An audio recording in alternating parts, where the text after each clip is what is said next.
Hello international സ്റ്റുഡൻസിന്റെ കുറച്ച് റൂൾസിന്റെ updation പറയാനായിട്ട് വന്നതാണ്. മെയിൻ ആയിട്ട് SOWP പറ്റിയിട്ട് ഒരുപാട് മെസ്സേജസ് വരുന്നുണ്ട്. അതിന്റെ കുറച്ച് ഡീറ്റെയിൽസും കൂടി ഞാൻ വീഡിയോയിൽ ഉൾപ്പെടുത്തുന്നുണ്ട്.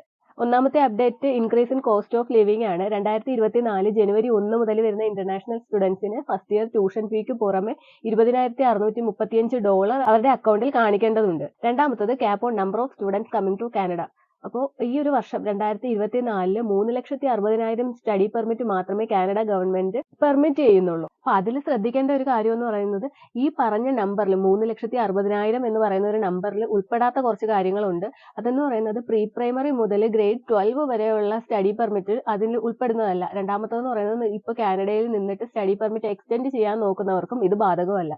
മൂന്നാമത്തത് മാസ്റ്റേഴ്സ് അല്ലെങ്കിൽ ഡോക്ടറൽ പ്രോഗ്രാമിന് വേണ്ടിയിട്ട് അപ്ലൈ ചെയ്യുന്നവർക്കും ഒരു ക്യാപ്പ് ബാധകമല്ല.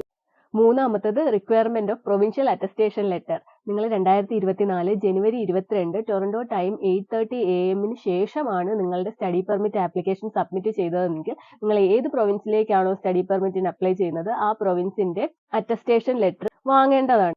നേരത്തെ പറഞ്ഞ 3 കാര്യങ്ങൾ ഇതിനും ആപ്ലിക്കബിൾ അല്ല. അതായത് നമ്മൾ പ്രൈമറി മുതൽ ഗ്രേഡ് 12 വരെയുള്ള സ്റ്റഡീസിനോ അല്ലെങ്കിൽ നമ്മൾ ഇവിടെ തന്നെ കാനഡയിൽ തന്നെ നിന്നുകൊണ്ട് സ്റ്റഡി പെർമിറ്റ് എക്സ്റ്റെൻഡ് ചെയ്യുന്നതിനോ മാസ്റ്റേഴ്സിനോ ഡോക്ടറൽ പ്രോഗ്രാമിനോ വേണ്ടിയിട്ടാണ് അപ്ലൈ ചെയ്യുന്നതെന്നുണ്ടെങ്കിൽ നമുക്ക് ഈ പറയുന്ന പ്രൊവിൻഷ്യൽ അറ്റസ്റ്റേഷൻ ലെറ്റർ ആവശ്യമില്ല.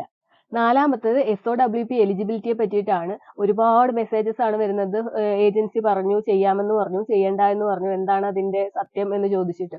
അപ്പൊ ഒരുപാട് ഏജൻസികളും പറഞ്ഞിട്ടുണ്ട് ഇതുവരെ IRCC അങ്ങനെ ഒരു ഡെഡ് ലൈൻ പറഞ്ഞിട്ടില്ല. അതുകൊണ്ട് തന്നെ നിങ്ങൾക്ക് മാക്സിമം എത്രയും പെട്ടെന്ന് ഫയൽ ചെയ്തോ എന്ന് പറയുന്നുണ്ട്. പക്ഷെ ഞാൻ മനസ്സിലാക്കിയെടുത്തോളം കമ്മിങ് വീക്സ് മുതൽ എന്നാണ് അവർ അന്നത്തെ ആ ഒരു ന്യൂസിൽ പറഞ്ഞത്. ഇനി മുതൽ അത് ഫയൽ സ്വീകരിക്കുന്നില്ല എന്നോ അല്ലെങ്കിൽ ഇന്ന ദിവസം മുതൽ ആ ഫയൽ സബ്മിറ്റ് ചെയ്യാൻ പാടില്ല എന്നോ IRCC പറയുമെന്നൊന്നും എനിക്ക് തോന്നുന്നില്ല. നമുക്ക് ലക്ക് ഉണ്ടെങ്കിൽ കിട്ടിയാൽ കിട്ടി, ഫയൽ ചെയ്ത് നോക്കാം എന്ന് മാത്രമേ എനിക്കും പറയാൻ പറ്റുള്ളൂ.